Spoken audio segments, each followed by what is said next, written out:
Hello, friends. Have you ever envisioned a place where the walls seem to echo with cries? A location where whispers resonate in the air? A space where even light hesitates to enter? The tale of an ancient hospital in West Virginia embodies such a narrative. It is a story filled with pain, suffering, and mysterious occurrences. This is the Trans-Allegheny Lunatic Asylum. Constructed in the 1800s, the hospital was intended to serve as a safe haven for individuals with mental illnesses. However, this dream soon morphed into a haunting nightmare. The construction of the asylum began in 1858, and it was designed as a vast structure capable of accommodating 250 patients. The Kirkbride architectural style was employed to ensure that patients received ample fresh air and natural light. The birth of an asylum. A grand vision, the Trans-Allegheny Lunatic Asylum was an ambitious project, born out of a vision to provide mentally ill patients with humane care. It was part of Dr. Thomas Story Kirkbride's reform movement, which aimed to offer moral treatment through serene environments. The facility, spanning over 242,000 square feet, stood as one of the largest hand-cut stone buildings in North America. Despite its noble intentions, history took a darker turn. As the years passed, the asylum became notorious for its overcrowding, mistreatment, and brutal experimental procedures. What was meant to be a sanctuary slowly transformed into a place of unimaginable horrors. The overcrowding epidemic. As the 20th century progressed, the number of patients exceeded the intended capacity. By 1950, over 2,400 patients were crammed into the facility. Hallways that were once designed for therapeutic walks became sites of suffering. Many individuals confined within the asylum were not even mentally ill. Women who spoke against their husbands, individuals who displayed eccentric behavior, and even children deemed unmanageable, found themselves locked away.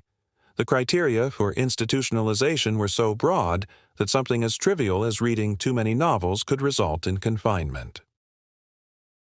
The inhumane treatments. While the world outside progressed with medical advancements, the asylum descended into the depths of unthinkable practices.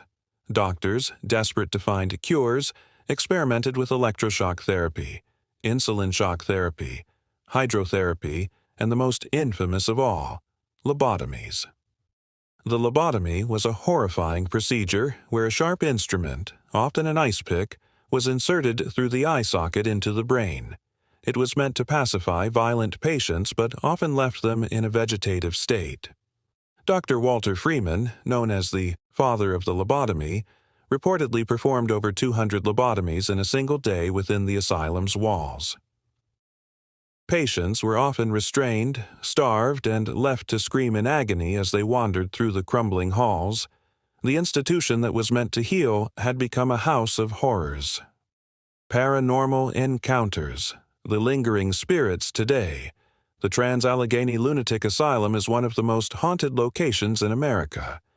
Ghost hunters, paranormal investigators, and visitors have reported strange sightings, unexplained noises, and eerie whispers echoing through the corridors. One of the most infamous spirits is that of Lily, a young girl believed to have died within the asylum. Many have claimed to hear her giggles, see her shadow darting around, and even witness toys mysteriously moving on their own. A former researcher once recounted his experience. "I distinctly felt someone following me, yet when I turned around, there was no one there. The air was thick with an eerie presence, and I felt cold fingers brush against my arm." Another visitor reported hearing agonized screams echoing from the abandoned rooms. Some say they have seen the apparitions of former patients, still trapped within the walls, reliving their torment for eternity. The final days, abandonment and preservation. In 1994, the asylum was finally shut down due to inhumane conditions and an inability to care for patients. For years, it stood as a decaying relic of a grim past. Eventually, preservation efforts were made, and today, the asylum serves as a historical landmark. Thousands of visitors come each year, drawn by the asylum's dark past and paranormal reputation. Some seek history, others seek answers. But one thing is certain: those who enter often leave with an overwhelming feeling that they were not alone. The Trans-Allegheny Lunatic Asylum remains a mystery wrapped in tragedy. Was it merely a reflection of a misguided medical era? Or is there something far more sinister lingering within its walls? Many claim they have felt the presence of those who perished there, restless spirits yearning for peace.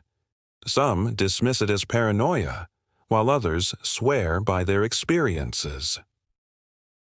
Should you ever visit this chilling site, listen closely to the whispers in the air. You may find that the echoes of the past are still very much alive, and as you walk through its eerie halls, remember, you are being watched. Or perhaps, something is waiting for you in the darkness. The past never truly fades. It lingers, waiting to be remembered. The echoes of history call to those who dare to listen. Will you be the one to uncover the truth, or will you become part of the mystery? If you enjoyed this journey into the unknown, don't forget to like, share, and subscribe. Hit the bell icon so you never miss a tale from the shadows. Until next time, stay curious, stay brave, and remember, some stories refuse to stay buried.